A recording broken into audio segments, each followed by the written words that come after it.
Iran versus Israel. సైన్యం ఆయుధాల్లో ఎవరిది పైచేయి, ఎవరి బలమెంత? ఇరాన్పై ఇజ్రాయెల్ విరుచుకుపడుతోంది.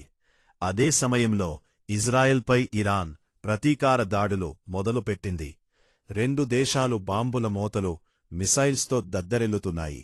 టెహ్రాన్పై ఇజ్రాయెల్, అమెరికా కలిసి దాడులు చేయగా ప్రతిగా ఇరాన్ కూడా స్పందించింది. ఇరాన్ నుంచి ఇజ్రాయెల్ వైపు 30 క్షిపణులు దూసుకెళ్లాయి. ఇజ్రాయెల్పై డ్రోన్లు, క్షిపణుల ప్రయోగించినట్లు ఇరాన్ పారామిలిటరీ రివల్యూషనరీ గార్డ్ వెల్లడించింది. ఈ సమయంలో ఈ రెండు దేశాల సైన్యం ఆయుధాల్లో ఏ దేశం బలమెంత చర్చగా మారింది. ఇజ్రాయెల్ ఇరాన్ మధ్య యుద్ధం మొదలైంది. ఇజ్రాయెల్, అమెరికా సైనిక తలాలు ఇరాన్పై మిసైళ్లతో విరుచుకుపడ్డాయి. ఇరాన్ రాజధాని టెహ్రాన్లోని సుప్రీం లీడర్ 85 ఏళ్ల ఆయతుల్లా అలీ ఖమేనీ కార్యాలయాలు లక్ష్యంగా ఇజ్రాయెల్, అమెరికా సైన్యాలు కలిసి ఈ దాడులు చేశాయి. ఈ దాడులపైన ట్రంప్ స్పష్టత ఇచ్చారు. ఇరాన్పై మా బలగాలు కూడా దాడులు చేస్తున్నానని వెల్లడించారు. ఇరాన్ న్యూక్లియర్ ప్రోగ్రాంను తిరిగి చేపడుతోందని ఆరోపించారు. ఈ పరిణామాల నేపథ్యంలో సుప్రీం లీడర్ ఆయతుల్లా అలీ ఖమేనీని భద్రతా బలగాలు సురక్షిత ప్రాంతానికి తరలించినట్టు తెలుస్తోంది. ఇజ్రాయెల్, ఇరాన్ మధ్య యుద్ధం మొదలుతున్న వేళ రెండు దేశాల సైనిక సామర్థ్యాలపై చర్చ మొదలైంది. ఈ యుద్ధం వేళ అందుతున్న అంచనాల ప్రకారం ఇరాన్కు సుమారు 5 నుంచి 6 లక్షల వరకు క్రియాశీల సైనిక బలముంది. అదనంగా Islamic revolutionary guard corps, Islamic విప్లవ రక్షక దళం కింద సుమారు 1.5 నుంచి 2 లక్షల వరకు ప్రత్యేక బలగాలు ఉన్నట్టు భావిస్తున్నారు.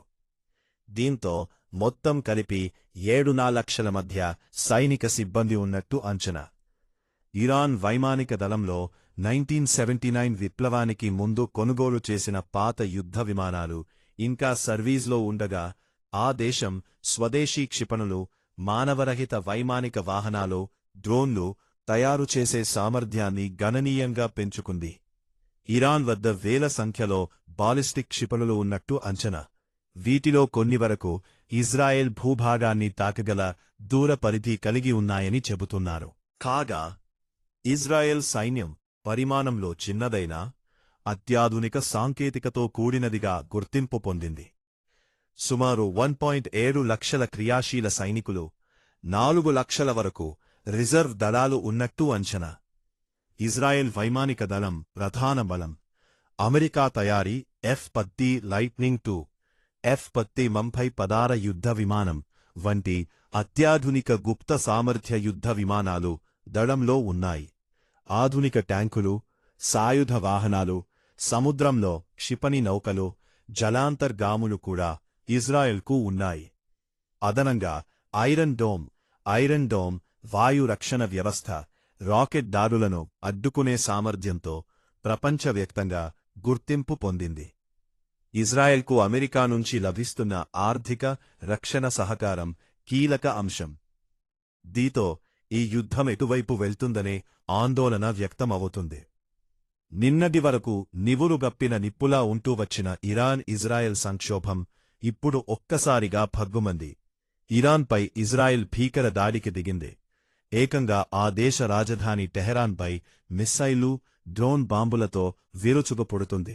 అమెరికాతో కలిసి ఇజ్రాయెల్ ప్రారంభించిన జాయింట్ ఆపరేషన్ ఇది. టెహ్రాన్లో వరుస పేలుళ్లు సంభవిస్తోన్నాయి. దట్టమైన పొగలు ఆ నగరాన్ని ఆవరించింది. ఎప్పుడేం జరుగుతుందో, ఎక్కడ ఏ బాంబు పడుతుందో తెలియని పరిస్థితులు నెలకొన్నాయి. ఊహించని ఈ ఘటనతో ఇరాన్ ఉలిక్కిపడింది. ప్రాణాలను అరచేతిలో పట్టుకుని బిక్కుబిక్కుమంటూ గడుపుతున్నారు అక్కడి జనం.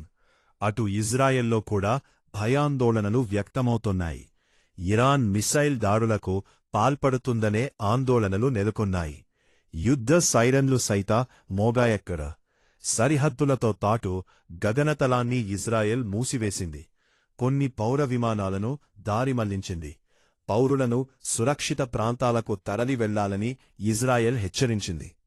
ఇరాన్ రాజధాని టెహ్రాన్ డావన్ టౌన్లో భారీ పేలుడు జరిగి దట్టమైన పొగ అలముకుంది. పలుచోట్ల పేలుడు శబ్దాలు వినిపించాయి. అమెరికా ఇరాన్ అణు చర్చల మధ్య ఈ ఘటన ప్రాంతీయ ఉద్రిక్తతలను మరింత తీవ్రతరం చేసింది. ఇజ్రాయెల్ రక్షణ మంత్రి ఈ దాడులను ధృవీకరించారు కూడా. వీటిని నివారించదగు సైనిక చర్యగా అభివర్ణించారు. ప్రివెంటివ్ మిసైల్ అటాక్ను ప్రారంభించినట్లు తెలిపారు. అమెరికా మద్దతు ఉందా లేదా అనేది వెల్లడించడానికి నిరాకరించారు. తొలుత తెహ్రాన్లో 3 వరుస పేలుళ్లు సంభవించాయి.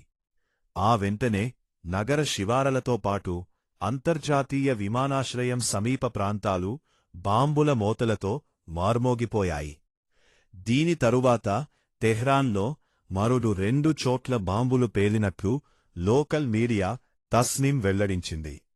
దీనితో పాటు యూనివర్సిటీ స్ట్రీట్, జామ్హౌరీ ప్రాంతాన్ని అనేక క్షిపణులు చిన్నాభిన్నం చేశాయి. తెహ్రాన్ డౌన్టౌన్లోని పాషర్ స్ట్రీట్ పరిసరాల నుండి దట్టమైన పొగ పైకి లేచిందని స్థానిక మీడియాను ఉటంకిస్తూ వార్తా సంస్థ రాయిటర్స్ నివేదించింది. నార్త్ సయ్యద్ ఖాన్దాన్ ప్రాంతంలోనూ దాడులు జరిగినట్లు సమాచారం అందిందని పేర్కొంది.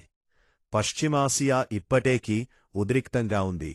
ఇజ్రాయెల్ చర్య, తెహ్రాన్ పేలుళ్లు పరిస్థితిని తీవ్రతరం చేశాయి.